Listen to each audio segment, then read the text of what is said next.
नमस्कार आप सबने। आज रुद्र फार्म हाउस की मुलाकात लीधी है। चालामली गाम, बोडेली तालुका, छोटाउदेपुर जिल्लो, गुजरात प्राकृतिक विकास बोर्ड छोटाउदेपुर तरफ थी આપણે મુલાકાત આજે લઈએ છીએ જયેશભાઈ પટેલે, જે હાલમાં CRP પણ હાલમાં છે, તો એમના દ્વારા આપણે હળદરનો પાક એ ઘણા વર્ષોથી કરી રહ્યા છીએ।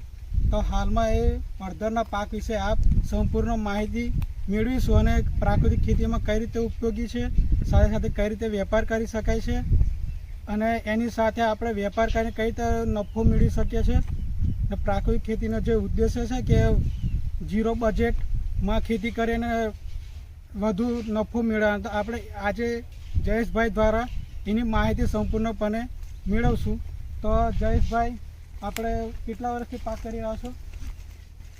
પહેલાં તો નમસ્કાર બધાને। હું છેલ્લા 7-8 વર્ષથી પ્રાકૃતિક ખેતી કરું છું। પહેલાં રાસાયણિક ખેતી કરતા હતા, પણ એમાં ઘણું નુકસાન થતું હતું અને ઉત્પાદન દિવસે દિવસે ઘટતું જતું હતું। તો પછી એવો વિચાર આવ્યો કે પ્રાકૃતિક ખેતી તરફ આપણે વળીએ। ને પ્રાકૃતિક ખેતીમાં હું હળદરની પાકની પસંદગી કરી। પહેલાં તો હું સેલમ હળદર કરતો હતો, શરૂઆત સેલમ હળદરથી કરી। પછી એમાં આગળ શોધતું કે ભાઈ આની મેં બી કોઈ નવી વેરાયટી હોય તો નવી વેરાયટી કરીએ આપણે। તો એમાં હું પહેલાં મેઘાલયથી લેકેડોંગ પહેલાં વર્ષે લાવ્યો। તો લેકેડોંગનું હું પહેલાં બિયારણ લાવીને આપણા ખેતરમાં એનું બિયારણ બીજા વર્ષ માટે તૈયાર કરીને પાવડર બનાવ્યો।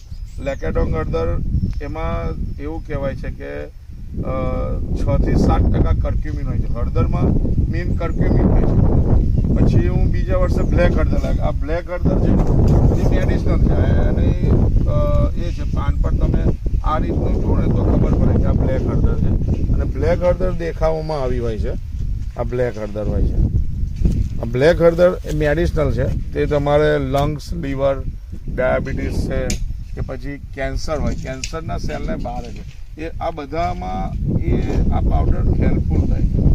અને આ પ્રોડક્ટ બધી ઓર્ગેનિક છે, નેચરલ પ્રોડક્ટ છે। હું જીવામૃત ઘરે બનાવું છું, જીવામૃતથી ગાય રાખું છું, ગાયને આધારે જીવામૃત બનાવીને ખેતરમાં દર 15 દિવસે એક બનાવેલો છે રેશિયો કે 1000 થી 1500 લીટર 2 એકરના પ્લોટમાં છૂટે। એ જીવામૃત પણ એની ટ્યુબ નાખેલી છે, એરોબિક બેક્ટેરિયા, એ હું વાપરું છું।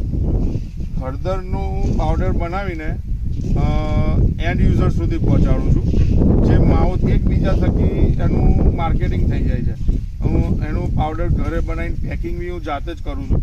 પેકિંગ 50 ગ્રામથી મારીને 250 ગ્રામ ને 500 ગ્રામનું પેકિંગ હોય છે મારું। બ્લેક હળદરનો 50 ગ્રામનો ભાવ 400 રૂપિયા છે। લેકેડોંગનો 200 રૂપિયાનો 50 ગ્રામ છે। સેલમ હળદર છે 500 ગ્રામમાં છે, એ 300 રૂપિયાની 500 ગ્રામ છે। અને એક વ્હાઇટ કસ્તુરી છે। વ્હાઇટ કસ્તુરી ફેસ માટે છે, માથામાં નાખવા માટે। જો મહેંદી બનાવતા મહેંદીમાં નાખીને માથામાં નાખે તો એનો ખોરો છે કે પછી શાઇનિંગ છે, એ બધું આવતી હોય છે। અને એનો એ 300 રૂપિયાની 50 ગ્રામ છે।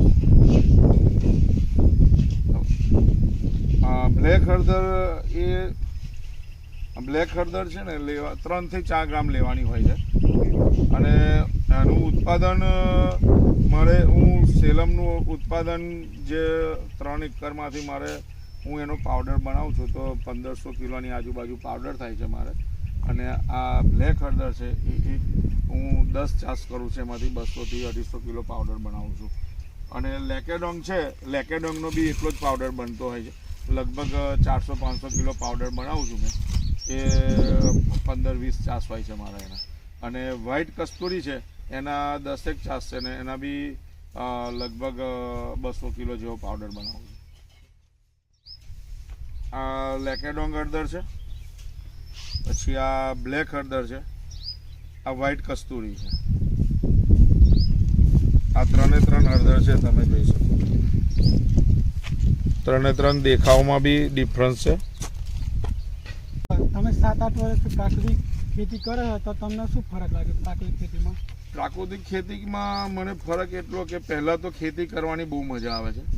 આપણી જમીન એક માતા છે, એ જમીન સુધરે છે અને ઉત્પાદનમાં વધારો થાય છે, ખર્ચમાં ઘટાડો થાય છે અને આપણી જે માલ હોય છે, જે પ્રોડક્ટ છે, એની કિંમત આપણને ધારેલી કિંમત મળે છે, પણ એ જેન્યુન હોવી જોઈએ. તમે આજે પ્રાકૃતિક હળદરની 3 જાતો છે, તમે ક્યાં ક્યાં એનું વેચાણ કરો છો?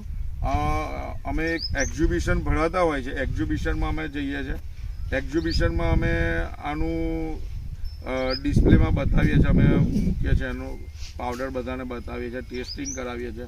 પછી અમારું જે સમાજ છે, સમાજ બહાર વધારે છે, તો અમારો સમાજમાં એકબીજાને થકી ખબર પડે છે, તો એ લોકો પહેલેથી ઓર્ડર અમેરિકાના એ લોકો હોય છે, એ નોંધાઈ દે છે કે ભાઈ આટલી રવા દેજો, અને દુબઈમાં બી માલ જાય છે. લોકલમાં તમે ક્યાં વેચો છો, કઈ રીતે? લોકલમાં એકબીજા થકી એકબીજાના કોન્ટેક્ટ થકી અમે આપીએ છીએ અને એ બી સારી રિસ્પોન્સ મળે છે એનો. અને વર્ષ અંતે બધો જે 1500 કિલો પાવડર થાય છે, તો એ વર્ષના અંતે બધો પાવડર પતી જાય છે અને જેને જોઈતો હોય તો પછી એ એડવાન્સ બુકિંગ કરાવી જાય. ખૂબ ખૂબ જયેશભાઈનો આભાર કે હળદરના આપણે 3 જાતનો સારી રીતે આપણે માહિતી આપી. તો જય હિન્દ, જય ભારત.